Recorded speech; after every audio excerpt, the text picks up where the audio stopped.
Halo, salam dan bahagia untuk kita semua.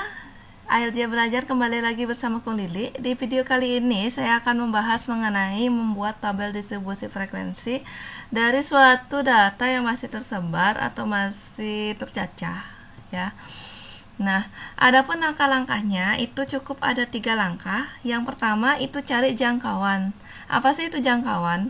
Jangkauan itu adalah data yang terbesar dikurangi data yang terkecil. Jadi kalian cari data terbesar dan data terkecilnya kemudian dikurangkan. Kemudian langkah kedua yaitu cari banyak kelas. Banyak kelas itu artinya berapa baris ke bawah yang kita perlukan, dan ini menggunakan aturan Sturges, yaitu dimana K atau banyak kelas itu dicari dengan 1 ditambah 3,3 kali log N, dengan N itu adalah banyaknya data. Kemudian langkah yang ketiga, tentukan panjang kelas atau panjang interval pada daftar distribusi yang akan kita buat.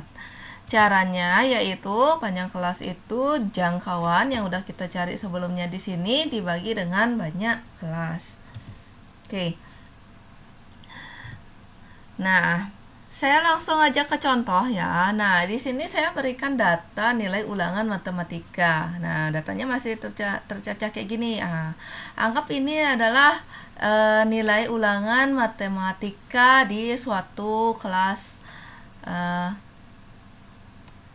di tingkat sekolah ya.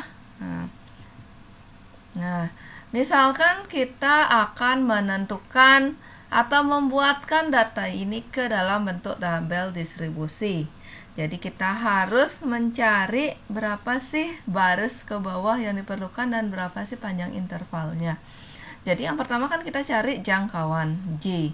Jangkauan tadi itu rumusnya adalah X max atau nilai maksimum, nilai terbesar dikurangi nilai terkecil. Untuk soal yang ini atau data ini, nilai terbesarnya berapa? Itu kalian bisa cek dulu. Ada 85, kemudian 95, dan tidak ada lagi yang lain ya. Berarti ini adalah data terbesarnya. Jadi 95. Data terkecilnya berapa? Cari lagi. Ada 50, ternyata ada 40, ada 30 juga, 29. Nah, kebetulan nih ya juga 20. Jadi ini hasilnya adalah 75.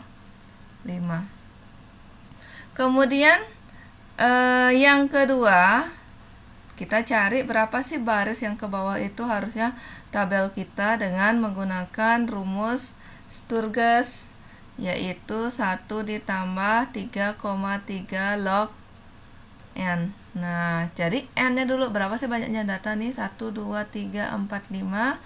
1, 2, 3, 4, 5, 6, 7, 8. 5 kali 8, 40. 40 tambah 4, berarti 44 N-nya. Ya, banyak datanya 44. Itu kalian bisa hitung. Berarti 3,3 log 44.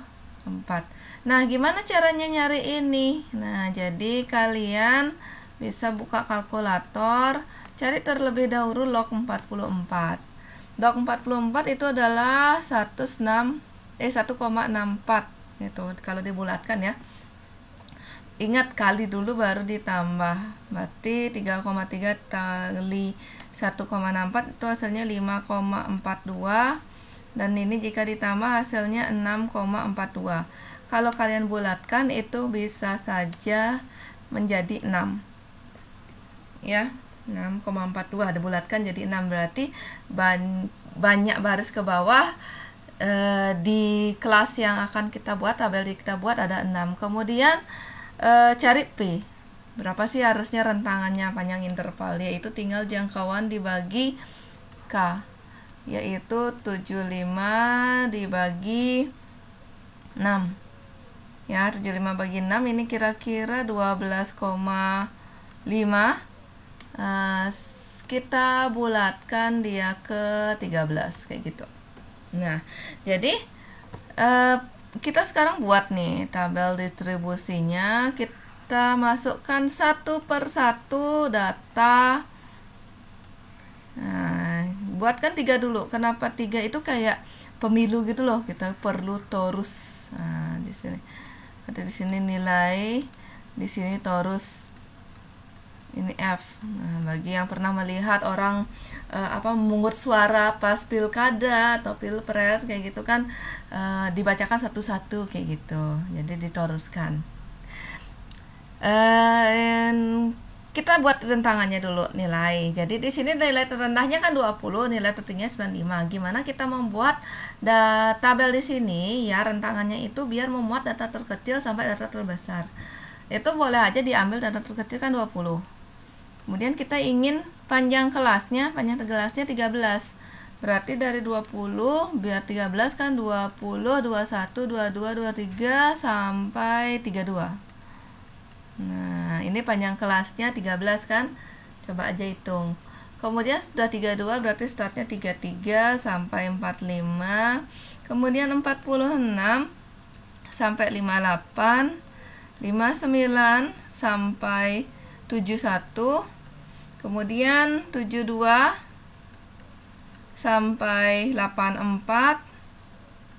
Dan terakhir 85 sampai 97. Nah, kalau dilihat batas terakhir ini 97, sedangkan data kita kan terbesarnya 95. Berarti udah memuat semua data. Sekarang apa yang saya maksudkan torus dan ada kaitannya tadi saya bilang seperti pemilu. Seperti ini. Kita startnya dari 20. Oh, 20 kita coret dia berada di baris pertama. Ada 1 dan 58 di sini, kemudian 72 di sini. Sorry ya, nah ini dah harus ada yang cross check kayak gitu ya. Jadi 72 di sini, 87 di sini, 70 di sini, 56 di sini ya. Kemudian 63 di sini, 57 di sini, 84 ini. Nah, ini semuanya ya. 67 di mana? 67 rentangannya di sini ya. Kemudian 52 lagi di sini, 29 di sini, 34, 65, kemudian 82, 65 lagi, 65. Nah 65 nah sini, oh ini udah 4 berarti tutup jadi 5. 51 di sini tutup lagi. Ini habis itu ini ada 4 tadi. Oke. Ini ada 3. Jadi kalau kita hitung ini ada 2 dan ini ada 5. Ini ada 8, ini ada 12. Kemudian ini ada 9 dan ini ada 8. Nah, pokoknya kalau dapat kayak gini itu udah bener ya. Jadi tabel distribusi dari ini kita bisa buatkan. Nah, secara singkat tabel distribusi kan cuma perlu 2 ini. Ada nilai, ada frekuensi. Jadi rentangan 20 sampai 32 itu ada 2. Kemudian rentangan 33 sampai 45 itu ada 5. Kemudian rentangan 46 sampai 58 itu ada 8. Dan rentangan 59 sampai 71 itu ada 12. Rentangan 72 sampai 84 itu ada 9. Rentangan 85 sampai 97 itu ada 8. Nah, jadi ini dia.